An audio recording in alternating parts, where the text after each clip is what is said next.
Okay, let's unpack this. You've given us a fantastic stack of sources, all about a concept that's really resonating with people. Immersion travel. Mhm. This isn't just about ticking off landmarks from a list, is it? It's about living a place, really stepping into its rhythm. Precisely, yeah. And what our sources consistently highlight is that cultural immersion is this unique, well, transformative opportunity. Transformative, right? It goes far beyond a typical trip, allowing you to genuinely learn a language, discover a culture from the inside out, and develop these essential intercultural skills. Skills that actually stick with you. Exactly, long after you return home.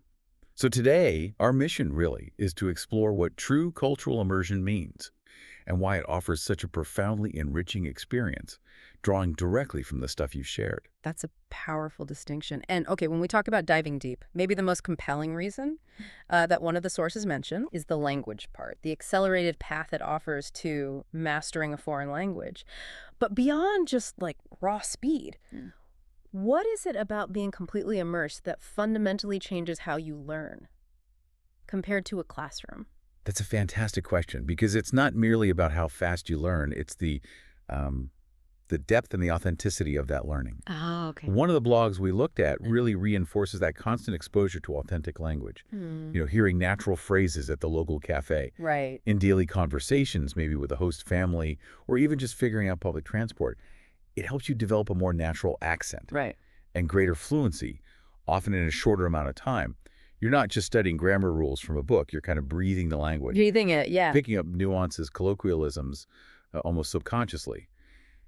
It, uh, it essentially rewires your brain to think and react in that language, rather than constantly translating back and forth. It subtext into a different part of your brain almost, Oh. making the learning more instinctive. That connection sounds incredibly powerful. It is. And it makes me think beyond just the words themselves, that's where we really start to, you know, dive into the culture properly, isn't it? Absolutely. One article made it clear that we're talking about more than just sightseeing here. It's tasting traditional food cooked in someone's home, Yeah, the real stuff. participating in a local festival, exploring historical sites, not like an outsider with a camera, but as someone genuinely living it, getting past the velvet ropes, so to speak. Exactly. And the deeper impact of those experiences, well, it's truly significant. Another source suggested it's about seeing the world through a completely different lens, How so? moving beyond your own ingrained belief systems to really appreciate and even empathize with other ways of life. Think of it like this. Yeah. There's a world of difference between watching a documentary about ancient Rome Okay. and actually walking through the Pantheon, Yeah. touching the ancient stones yourself, or visiting the baths of Caracalla, maybe on a language trip to Italy. I see, yeah. That lived sensory experience fundamentally shifts your perspective. It makes history tangible and culture personal. You start to understand the why behind traditions, not just the what's. It sounds like those moments where maybe you have a minor cultural mix-up, and instead of getting frustrated, you're forced to adapt to figure it out to understand. Mm-hmm. That, I imagine, is where the real personal growth kicks in. Our sources really emphasize that immersion is this powerful catalyst for personal transformation. It really is. One piece talks about stepping out of your comfort zone, adapting to new challenges. It's more than just discovery. It feels like it forces your brain to rewire itself in real time, building resilience. You've hit on a crucial point there. It's truly fascinating how these experiences push individuals to take calculated risks, Yeah. which strengthens their self-confidence and ultimately enriches their vision of the world. Imagine being lost in a bustling market, Yeah, stressful.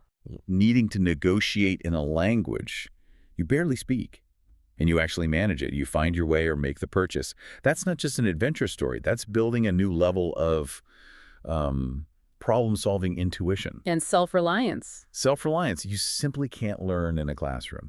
It's about shedding that fear of making mistakes, embracing communication, and realizing how incredibly capable you are when you're stripped of your usual comforts. That real-world problem-solving, navigating the unfamiliar, that translates into so much more than just a good travel story, doesn't it? Absolutely. And beyond these, like, profound personal insights, The sources point to tangible professional advantages, too. Oh, yeah. Imagine meeting people from all over the world, exchanging ideas with local professionals, forming connections that could genuinely open doors for internships, jobs, maybe international collaborations. Networking, basically. Exactly, but on a global scale. These aren't just vacation buddies.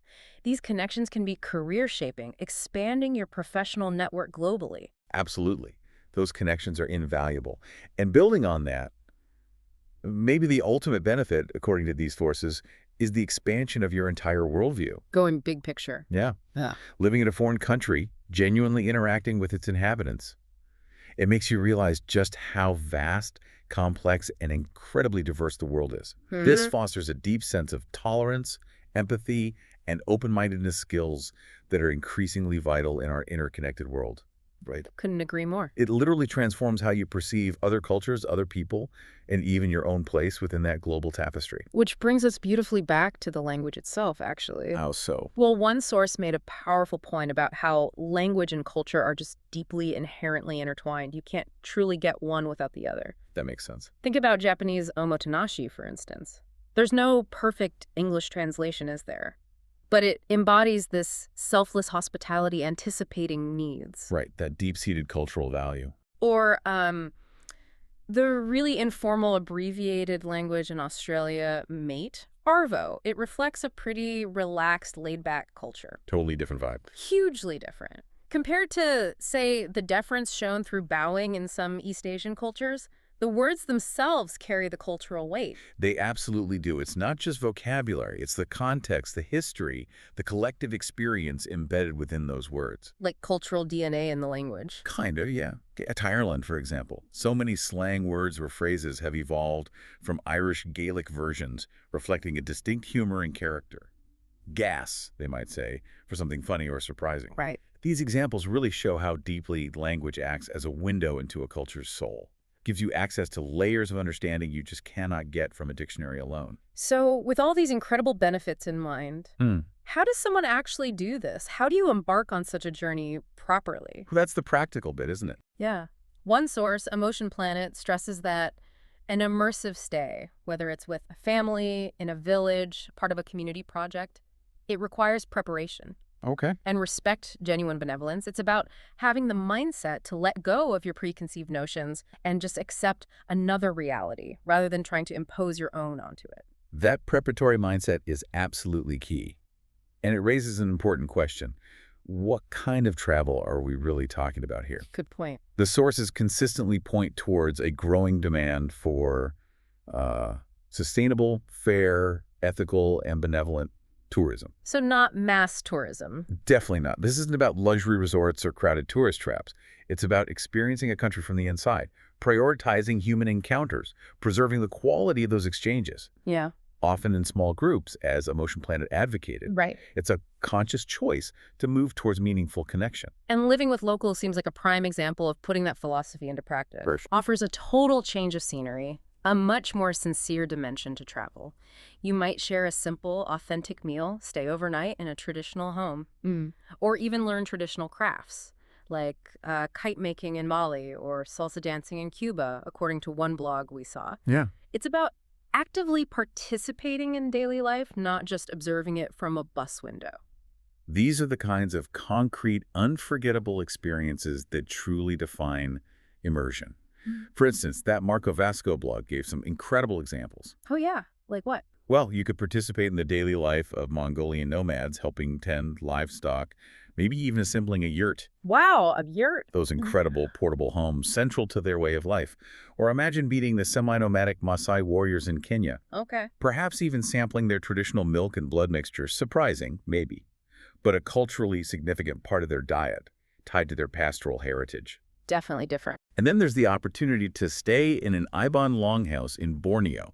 These fascinating communal homes where entire families live under one roof, welcomed with rice wine and stories. That sounds incredible. These are so far from typical tourist itineraries, you know. They're invitations into genuine human connections. Wow, those examples paint such a vivid picture.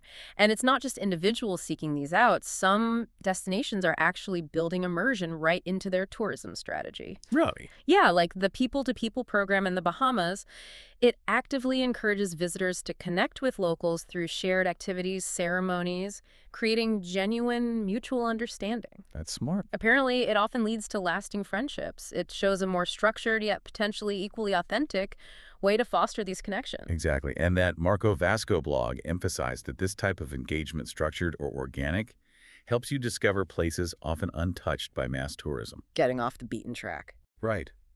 It shifts the focus from purely scenic beauty to the beauty of human interaction and cultural exchange.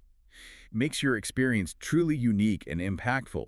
You're not just seeing the world, you're becoming a part of it, even if just for a little while. Okay, but this form of travel, while it sounds amazing, it's not without its complexities, right? Potential pitfalls. That's a really important point to raise. You gave us some interesting details on that French TV show, Rendezvous en Terre Inconnue, where a celebrity visits distant, often indigenous peoples. Ah, yes, I remember reading about that. While it's incredibly popular, apparently it has faced criticism. Concerns about it being potentially voyeuristic or maybe perpetuating a kind of good savage myth. I can see how that could happen. Concerns about like imposing a traditional costumes for the camera or using local people just as a backdrop for the celebrity's personal journey. It's a stark reminder that intent and execution really matter. It absolutely is. And to be fair, the discussion around the show also noted that even critics acknowledge it can create a vital bridge between cultures. Okay, so there's nuance there. Definitely. Opening minds, fostering genuinely exceptional human moments. The key, as Emotion Planet emphasized, really lies in respect and compromise. True immersion means accepting others as they are with their traditions, their fears, their desires. Not imposing. Exactly. Not forcing an experience where it doesn't naturally fit the local culture. It's about being a humble guest, understanding you're entering someone else's home, their way of life, and adapting yourself to that reality, not the other way around. It has to be a dialogue, not a monologue. So the takeaway seems clear. Whether it's sharing stories and cooking with a quiche family in Guatemala or navigating a favela in Brazil with a trusted local guide, Yeah. the core principles have to be paramount. The goal is always respect, empathy, and a genuine desire to understand, not just to observe or consume an experience. Meeting people where they are. Meeting people where they are, on their terms, approaching every interaction with an open heart and mind, ultimately then embarking on this kind of deep dive into another culture. It sounds like a truly transformative journey, something that goes far beyond anything you'll find in a tourist brochure. Without a doubt. It offers these invaluable linguistic, cultural, personal, and even professional advantages, truly enriching and inspiring you in ways you might not even anticipate. It redefines travel, making it less about escape, maybe, and more about expansion. And what's particularly fascinating, actually, is something the E.F. Hugo blog mentioned, this idea of reverse culture shock. Coming home is hard. Sometimes, yeah. That often disorienting feeling of returning after such an intense experience.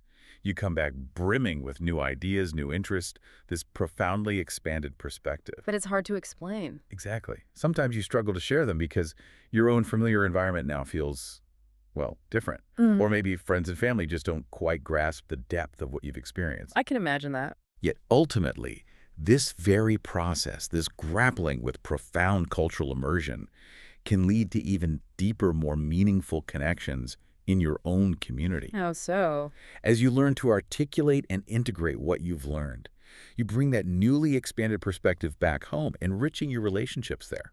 That's a beautiful thought. So, as you, our listener, think about your next adventure, maybe consider this. What kind of you do you want to discover when you step completely out of your familiar world and into the heart of another? What new perspectives are just waiting out there for you to uncover?